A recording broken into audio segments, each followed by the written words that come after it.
Señoras y señores, hoy tenemos a Wellington Martínez con nosotros, el psicólogo. Es experto en el tema que tiene que ver con relaciones sexuales, enfermedades de transmisión sexual, todo lo que tiene que ver con ese tema que tanto nos preocupa a adultos, a padres, a madres, a la juventud.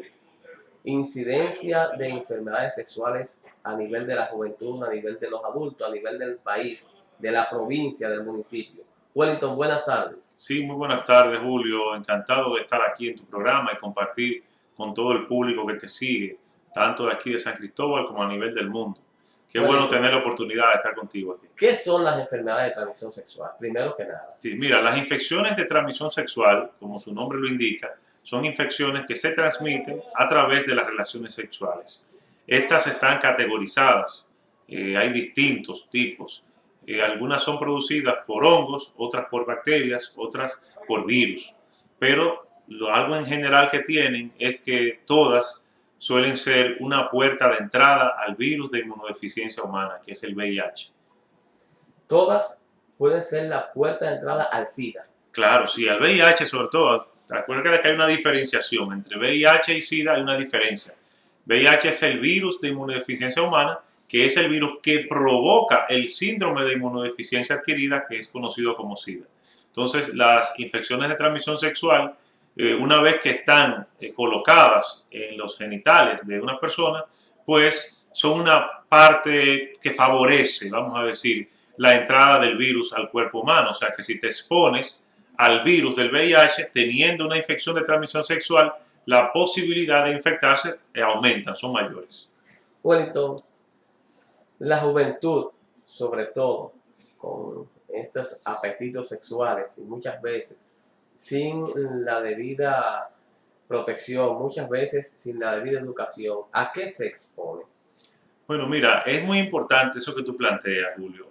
Hay una cosa elemental. Primero, que las infecciones de transmisión sexual no tienen una edad en sí misma. O sea, el problema no es solamente de la población joven.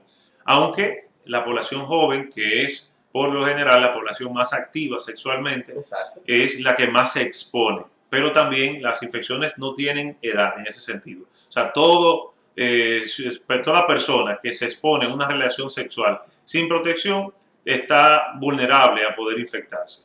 ¿A qué se exponen? Lo primero, que dependiendo del tipo de infección de transmisión sexual que adquiera, si, por ejemplo, si tiene una sífilis, la sífilis descuidada, si no es atendida, puede provocar incluso hasta la muerte, o puede provocar problemas de demencia, o puede provocar problemas que se transmite a través vamos a decir, una madre embarazada puede transmitirle problemas de salud al bebé. Genéticamente se transmite. Claro, no genética, sino que hay una transmisión de una infección al bebé, sí, que pudiera estar.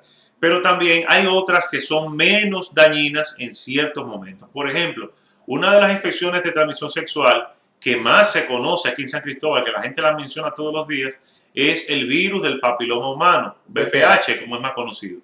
El VPH tiene unas características muy particulares. Nosotros conocemos alrededor de unas 170 cepas. Actualmente la ciencia ha identificado del virus del papiloma humano. Sin embargo, de esas 170 cepas, solamente hasta ahora se han identificado unas 27 cepas que pueden ser dañinas en términos de que pudieran provocar cáncer de cervix todavía, o sea que es el más común. Pero hay una cantidad de virus, de cepas del virus del VPH que son inofensivas, que son asintomáticas, que la gente la puede tener y puede que nunca tenga ningún síntoma. El término cepa, ¿a qué se refiere? Para educar un poquito más a la gente que quizás no entiende cuando dices cepa. Sí, variedades, vamos a decir, de variedades. Tú sabes que los virus tienen la capacidad de mutar, sí, de ir cambiando. Entonces, un virus, una vez que existe en un organismo, dependiendo el contexto en el que se encuentra en ese organismo, puede ir mutando y cambiando. Entonces, quiere decir que el virus del papiloma humano, de manera científica, se han identificado unas 170 cepas que ya existen de este virus. Hay muchas cepas más que todavía no se han identificado. Entonces, por eso te decía, hay algunas de las cepas que son las que son más vulnerables, que pueden generar problemas de cáncer. Hay otras que generan lo que llaman el condiloma acuminado o cresta de gallo, como también se le conoce.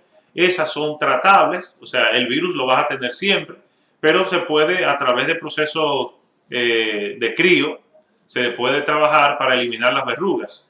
Y hay otros que nunca te generan ni verrugas, ni cáncer, ni nada, pero el virus sí lo tienes en tu cuerpo. Escúchame, verrugas. ¿A qué te refieres con verrugas? ¿Qué es eso? Mira, cuando una persona tiene una de las cepas del VPH que genera verrugas, es cuando, por ejemplo, genitales, dígase la vulva o en el pene, le salen bolas. Como, bueno, comúnmente la gente le llama, al hombre le dice cresta de gallo, que es como si fuera la cresta de un gallo que le sale encima del glande. Entonces, ese tipo de verrugas se tienen que cortar, hace un proceso dermatológico más que nada para eliminarlas. Igual salen en la vagina, tanto en la parte de superficie, pero también en el cuello uterino pueden salir esas verrugas, las cuales son de alta peligrosidad porque pueden generar carcinomas, o sea, pueden generar un cáncer si no son atendidas a tiempo. Wellington, la población de San Cristóbal ha sido catalogada tradicionalmente como una de las poblaciones de mayor incidencia con las enfermedades sexuales. Tenemos, por ejemplo, el caso de San Cristóbal como municipio cabecera, pero también hemos tenido los casos de Cambita, caso de Jaina, Yaguate, el mismo Palenque, que ha sido siempre como muy metido en todas las estadísticas respecto a cómo andan las enfermedades venéreas y las enfermedades de transmisión sexual por esas zonas. Nosotros aquí en lo que es el San Cristóbal como municipio, tenemos barrios como, quizás los barrios con más hacinamiento, porque el centro de la ciudad casi nunca se ha mencionado, pero se ha mencionado siempre el caso de Moscú, Los Molinas, la parte de zona verde, como puntos donde las enfermedades de transmisión sexual son más frecuentes. Tenemos datos, Wellington, ¿tú manejas algún dato? ¿Has manejado algún dato sobre la zona? Sí, mira, en el año 2007, la coordinadora de animación sociocultural Caspo, que es una institución a la cual yo formo parte, desarrolló en San Cristóbal desde el año 2007 hasta el 2012 un programa que se llamaba Prevención Primaria y Secundaria de las Infecciones de Transmisión Sexual, el VIH y el SIDA, en la provincia de San Cristóbal. Nosotros llegamos a cubrir tanto en el municipio de San Cristóbal, donde desarrollamos una red de jóvenes de alrededor de unos 400 jóvenes, pero también en Palenque, en Cambita, en Yaguate, en Los Cacaos, desarrollamos acciones para enfrentar este problema. Mira, una de las cosas interesantes que nosotros nos dimos cuenta cuando llegamos, primero que hay una alta incidencia de infecciones de transmisión sexual y de VIH en el municipio de San Cristóbal y en los demás municipios de la provincia. Razón por la cual nosotros comenzamos la fase de prevención. Al hacer la fase de prevención, una de las cosas que logramos fue hacer que la gente que no tenía preocupación por esos temas comenzara a asistir a las unidades de infección de transmisión sexual que existen en cada uno de los hospitales, así como también existe el servicio de atención integral en los hospitales para personas con VIH o con SIDA.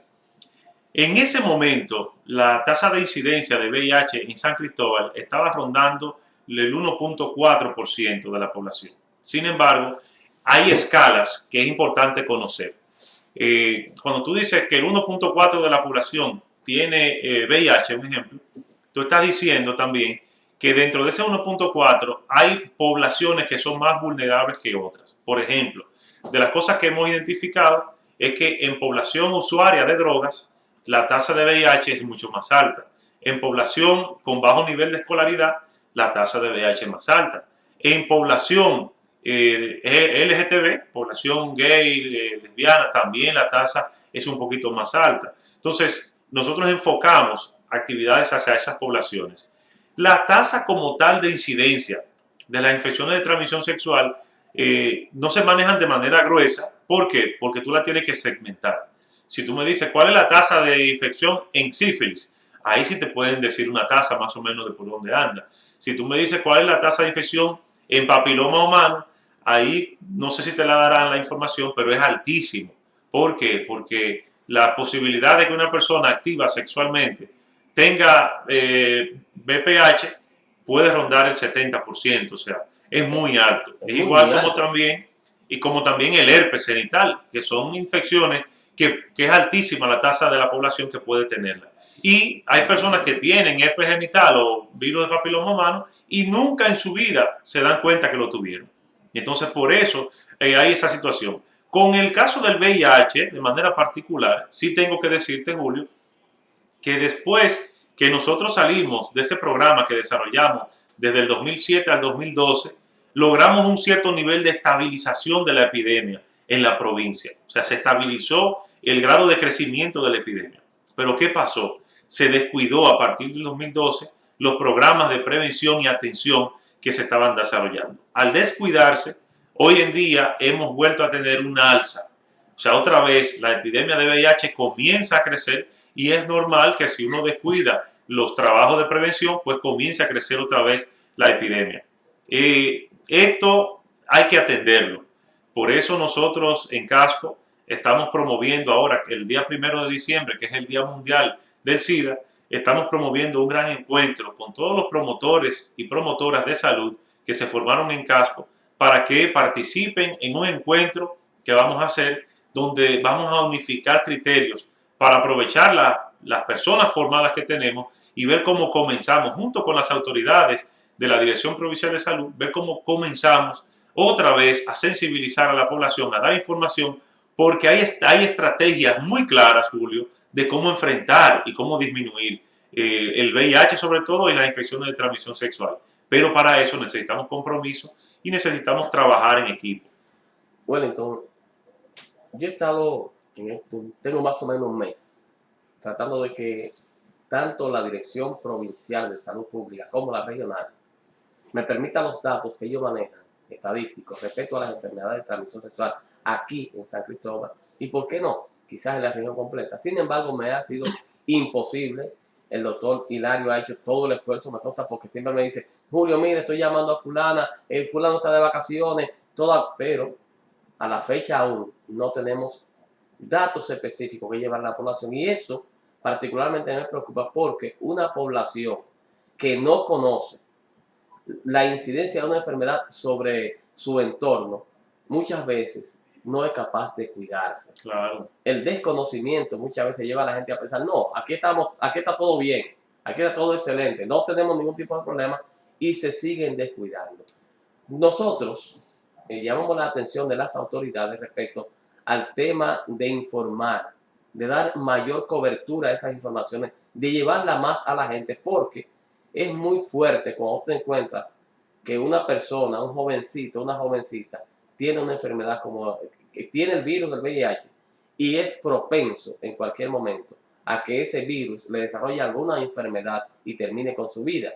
Entonces, el tema del cáncer, si podemos a tiempo educar a nuestra gente, seguro que será disminuida la cantidad de cáncer cérvico-uterino, que es un cáncer muy importante porque lleva finalmente a la mujer, si no a la muerte, a que deje de ser un ente reproductivo de vida, porque hay que extirparle todo.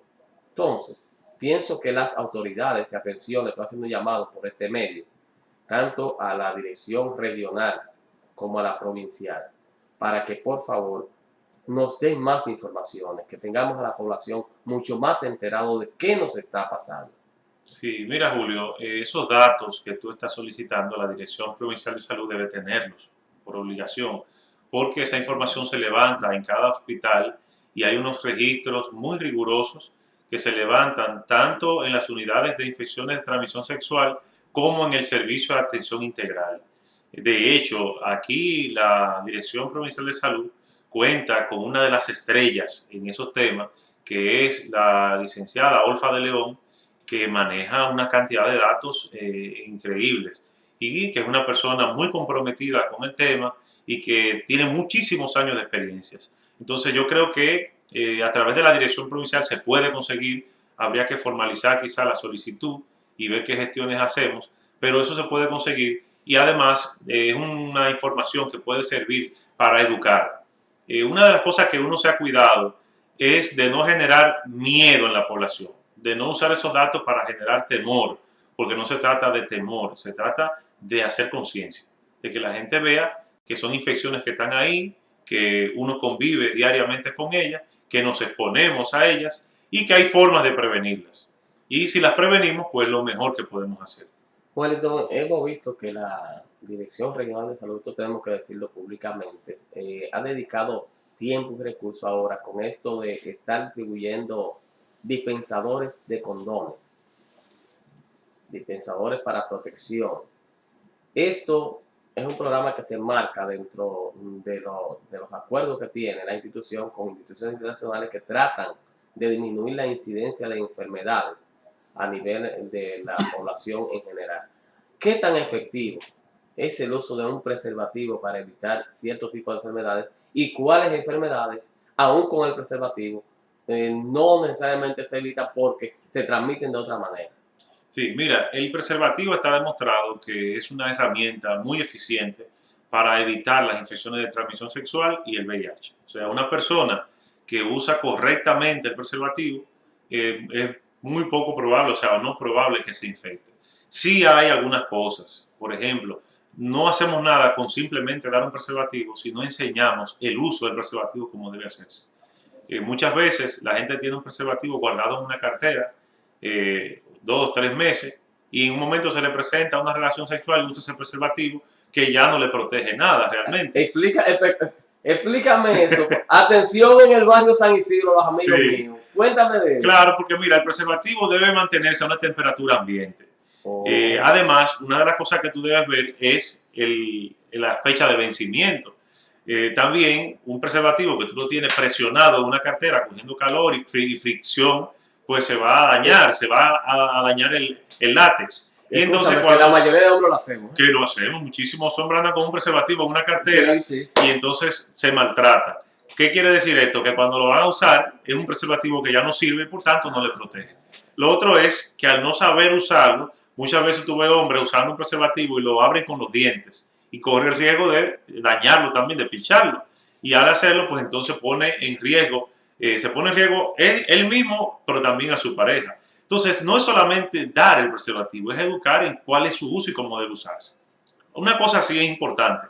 Hay infecciones de transmisión sexual que no solamente es a través del pene y la vulva que se transmiten, sino que también el contacto con flujos trae el virus, por ejemplo. Claro, o sea, por ejemplo, el sexo oral es una forma de transmisión. O sea, si usted le hace sexo oral a una persona que tiene sífilis, por ejemplo, usted puede llegar a tener sífilis en la boca. Entonces, es un medio de transmisión también, porque las infecciones se transmiten a través de los flujos corporales, sobre todo de secreciones genitales. Entonces, puede haber infección de ese tipo.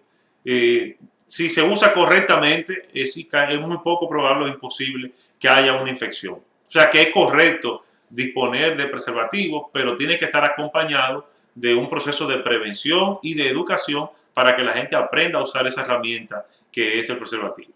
Bueno, como experto en salud sexual, vamos a tocar el tema escuela, sexo. Muchos tabúes, muchas maneras incorrectas de enseñarnos, de educarnos sexualmente y también una carencia en muchos centros de una correcta educación sexual. ¿Qué tenemos que hacer para que nuestros jóvenes, nuestros niños aprendan? Porque ahora hay un temor hay un temor en la población. Dice, no, lo que le están enseñando es a que practiquen el sexo.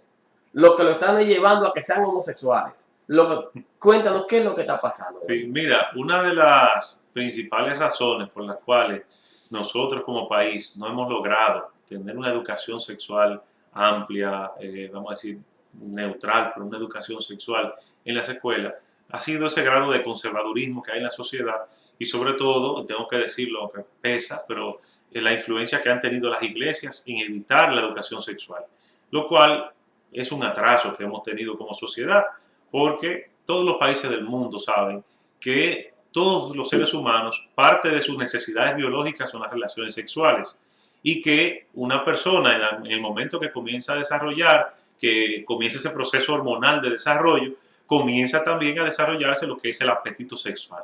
Y si ese apetito sexual no es guiado, no es educado, entonces la persona se va a exponer a una relación sexual sin conocer formas de educarse. Nosotros lo primero que siempre hacemos en educación sexual es educar en la abstinencia. es plantearle al joven, a la joven, al adolescente, que lo primero es tratar de asumir una actitud responsable con su cuerpo y que esa actitud responsable comienza con postergar lo más posible el inicio de las relaciones sexuales. O sea, tratar de que un adolescente o un joven espere una edad de madurez para tener sus relaciones sexuales. Ahora bien, como sabemos que no siempre se logra con éxito la abstinencia y sabemos que hay jóvenes que se van a exponer como quieran, entonces ahí comienza la parte también de cómo tener relaciones sexuales sin infectarse.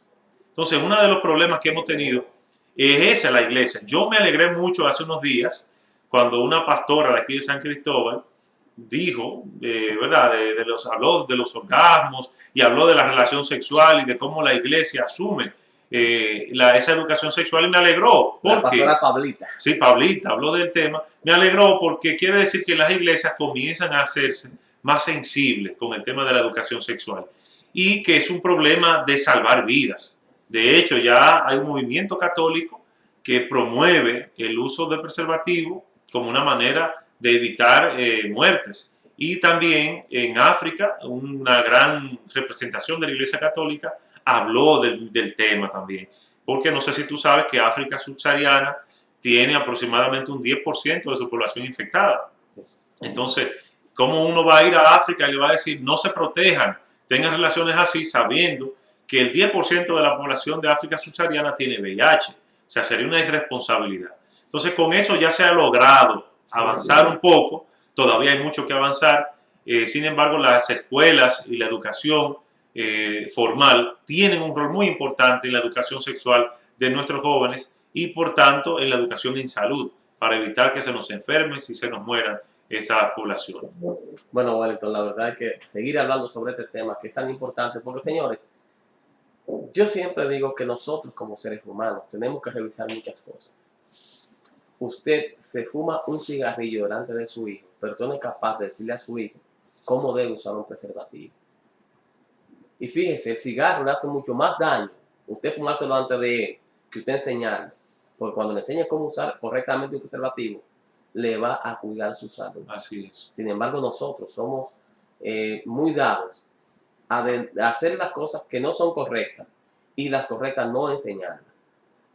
Entonces es tiempo de que todos, absolutamente todos, asumamos el compromiso con nuestra familia, con nuestros hijos, con nosotros mismos, de educarnos, de enseñar cómo son las cosas correctamente. Si usted a su hijo le da un preservativo cuando tiene 12 años, lo más probable es que él lo mal use. Ahora usted le dice al hijo, mira, para que te proteja está esto ahora, trata de llevar el tiempo de espera lo más que tú puedas, porque es probable que tengas una relación sexual no adecuada y a partir de ahí tu vida se marque para siempre negativamente. A las niñas, a las jóvenes, enséñele. Usted le permite tener novio a los 10, 11, 12 años. Pues usted es responsable, entonces, porque recuerde que es menor, de usted enseñarle que tiene que cuidarse y que debe postergar el hecho de tener relaciones sexuales lo más que pueda. Usted no es adulto para tener un bebé, no sea adulto entonces para tener una relación sexual. Usted no es adulto para saber cuidarse, no sea adulto entonces para tener una relación sexual. Vamos a educarnos, vamos a educar a nuestros hijos, vamos a mejorar esta sociedad, porque recuerde que usted es adulto y usted es que tiene en las manos el futuro de sus hijos y sus hijas. Bueno, sí. Un mensaje para la gente al final de este programa hoy. Sí, bueno, decirle a la gente que estas infecciones y el VIH están ahí, están en el diario vivir, pero que hay formas de combatirla. Combatir con prevención primaria, evitando que las personas que no están infectadas, haciendo que no se infecten.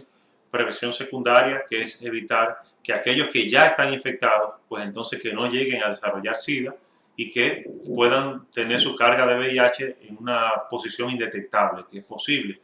Y también la prevención terciaria, que es evitar que los que tienen SIDA mueran. O sea, pueden una persona que tiene SIDA volver a una condición solamente VIH positiva. Invitar a toda la población a que abra su mente, que se pongan a escudriñar y a buscar información y que eduquemos a nuestros hijos, a nuestros vecinos, amigos, para que podamos entre todos lograr una disminución de la incidencia del VIH y de las infecciones de transmisión sexual en San Cristóbal y en todo el país. Bueno, muchísimas gracias, Wellington. Y a ustedes sigan en sintonía con esta prevención y salud.